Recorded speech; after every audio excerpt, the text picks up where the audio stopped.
నమస్కారం. J7 news కి స్వాగతం.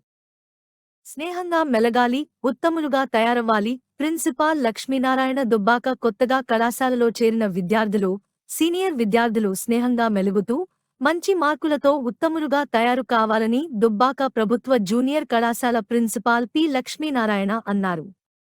దుబ్బాక ప్రభుత్వ జూనియర్ కళాశాలలో సోమవారం నాడు ఫ్రెషర్స్ పార్టీ కార్యక్రమాన్ని నిర్వహించారు. ఈ సందర్భంగా విద్యార్థులనుద్దేశించి ప్రిన్సిపల్ లక్ష్మీనారాయణ మాట్లాడారు. ప్రభుత్వ జూనియర్ కళాశాలల్లో ప్రతి సంవత్సరం మొదటి సంవత్సర విద్యార్థులకు, ద్వితీయ సంవత్సర విద్యార్థులు స్వాగతం పలికే వేడుక, సంవత్సరం చివర్లో ఫస్ట్ ఇయర్ విద్యార్థులు, సెకండ్ ఇయర్ విద్యార్థులకు వేడుకలు పలికే కార్యక్రమాలు ఆనందోత్సాహాల మధ్య కొనసాగుతాయన్నారు.